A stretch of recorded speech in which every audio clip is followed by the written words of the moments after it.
अस्सलाम वालेकुम। उम्मीद करती हूँ तमाम तलबा खैरियत से होंगे। अल्लाह पाक आप सबको ज़िंदगी के हर मैदान में कामयाब करे, आपके लिए आसानियाँ पैदा फरमाए और आसानियाँ बांटने का शर्फ अता फरमाए। डियर स्टूडेंट्स, आज हम फोर्थ ईयर की ज़ूलॉजी सी का चैप्टर नंबर 13 एम्फीबियन स्टार्ट करेंगे, जिसमें पहले हम एम्फीबियंस को ब्रीफली एक्सप्लेन करते हैं। देन हम एम्फीबियंस के एवोल्यूशनरी पर्सपेक्टिव और फाइलोजेनेटिक रिलेशनशिप भी डिस्कस करेंगे। स्टूडेंट्स, एम्फीबियंस क्लास एम्फीबिया से ताल्लुक़ रखते हैं। ये क्लास एम्फीबिया फाइलम कोर्डेटा से बिलोंग करती है और फाइलम कोर्डेटा किंगडम एनिमेलिया से बिलोंग करते हैं। बेसिकली वर्ड एम्फीबिया का मतलब होता है living in a double life, यानी ये दो तरह के इन्वायरमेंट में रहते हैं, जो कि वाटर भी हो सकता है और लैंड भी। ये बेसिकली लैंड पर अपनी पूरी लाइफ गुजार सकते हैं, लेकिन रिप्रोडक्शन के लिए उन्हें वाटर यानी एक्वेटिक कंडीशन की ज़रूरत होती है, इसलिए ये वाटर में भी रहते हैं। अब हम बात कर लेते हैं एम्फीबियंस के एवोल्यूशनरी पर्सपेक्टिव की। बेसिकली क्लास एम्फीबिया में फ्रॉग्स, रोड्स, सैलमेंडर्स वगैरह शामिल हैं और ये एम्फीबियंस वाटर और लैंड के बिटवीन मूव करते हैं, यानी एक स्टेज में ये अपनी लाइफ वाटर यानी एक्वेटिक इन्वायरमेंट में स्पेंड कर रहे होते हैं, तो दूसरी तरफ ये लैंड पर भी रह रहे होते हैं।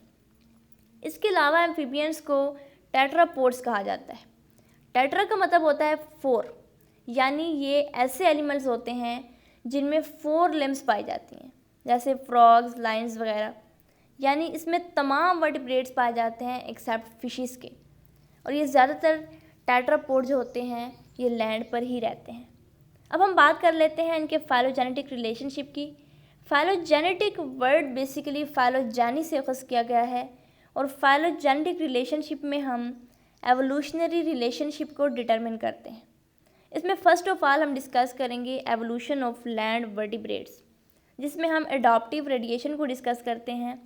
एडॉप्टिव रेडिएशंस ऐसे प्रोसेस को कहते हैं जिनमें ऑर्गेनिजम्स रैपिडली एंसेस्टर से न्यू फॉर्म में तब्दील हो जाता है। और ये कैसे तब्दील होता है? जब कोई इन्वायरमेंट में चेंज आता है, कोई इन्वायरमेंट के रिसोर्सेज में चेंज आता है, तब ये न्यू फॉर्म में तब्दील होता है।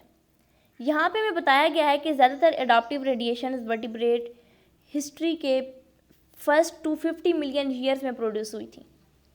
दस the vertebrates field most aquatic habitats. इस तरह वर्टिब्रेट्स ने एक्वेटिक हैबिटेट को फिल किया।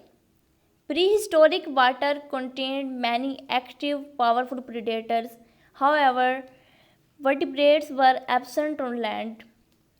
प्रीहिस्टोरिक यानी हिस्ट्री लिखने से पहले, जब जोलॉजिस्ट ने एम्फीबियंस की हिस्ट्री लिखी, उससे पहले की बात कर रहे हैं कि उस वक्त बहुत से एक्टिव और पावरफुल प्रीडेटर्स तो मौजूद थे, लेकिन लैंड के ऊपर वर्टिब्रेट्स नहीं पाए जाते थे। वहाँ सिर्फ कुछ आर्थ्रोपोड्स रहते थे, क्योंकि वो इनवर्टिब्रेट्स हैं। The arthropods are the major components of diet of most modern amphibians, यानी आर्थ्रोपोड्स को एम्फीबियंस की डाइट का अहम जुज़ करार दिया जाता है। Thus adaptive radiations were produced in amphibians, इसलिए एडॉप्टिव रेडिएशंस एम्फीबियंस में पाई जाती हैं, प्रोड्यूस होती हैं। It produced greater variety of amphibians than exist today, यानी ये एम्फीबियंस की बहुत सी वैराइटीज़ को प्रोड्यूस करवाते हैं। Later convergent and parallel evolution took place in amphibians. Mostly evolution जो थी वो पैरेलल थी और कन्वर्जेंट थी, यानी कि कन्वर्जेंट और parallel evolution mostly same term है। कन्वर्जेंट बेसिकली ऐसा प्रोसेस होता है जिसमें 2 स्पीशीज़ प्रेजेंट होती हैं जिनके डिफरेंट एंसेस्टर होते हैं, लेकिन फिर भी वो एक जैसे माहौल में रहती हैं, इसलिए उनकी जो ट्रेड्स होती हैं वो एक जैसी यानी सिमिलर हो जाती हैं। अब हम बात कर लेते हैं फर्स्ट एम्फीबियंस की। फर्स्ट एम्फीबियंस क्या होते हैं? No one knows what the first amphibians, यानी ये कोई भी नहीं जानता कि फर्स्ट एम्फीबियंस कौन से थे। The structure of amphibians, limbs, skulls and Ichthyostega are similar to the earliest amphibians, यानी जो कुछ एम्फीबियंस थे उनकी जो लिम्स थी, स्कल थी, इक्थायोस्टेगा जो थी एक हमारे पास, उनके जो फोसल्स देखी गई, तो उसके लिम्स, स्कल और टीथ को देखा गया। तो जो जूलॉजिस्ट थे उन्होंने ऑब्जर्व किया कि जो पहले एम्फीबियंस थे उनका स्ट्रक्चर भी उन्हीं से मुशाबियत रखता था। 2 lineage of amphibians are formed in the late Devonian and early Carboniferous period। फिर डेवोनियन और कार्बोनिफेरस पीरियड में 2 lineage मिली। lineage basically series of sequence को कहते हैं, यानी एंसेस्टर से एक सीरीज़, एक सिलसिला चला आता है और नेक्स्ट बहुत से एम्फीबियंस उसी तरह चलते रहते हैं, यानी कि एक सीरीज़ चलती रहती है। These lineage can be differentiated by the structure of roof and the attachment of posterior portion of skull to each other। यानी फिर इन दोनों lineage को डिफ्रेंशिएट किस तरह किया गया, फर्स्ट स्ट्रक्चर ऑफ रूफ से और सेकंड स्कल के पोस्टीरियर पोर्शन की अटैचमेंट से। ये lineage एमनियोटिक थी और नॉन एमनियोटिक थी। Basically amniotic lineage Carboniferous period में ही एक्सटिंक्ट हो गई थी। फिर एमनियोटिक एग इस ग्रुप में इवॉल्व हुआ, उसने ड्राइनेस को रेजिस्ट कर दिया। बेसिकली इसे ही एमनियोटिक lineage कहते हैं। इन lineage में रेप्टाइल्स, बर्ड्स, मैमल्स की फॉर्मेशन होती है। और लास्ट वन हमारे पास है नॉन एमनियोटिक lineage।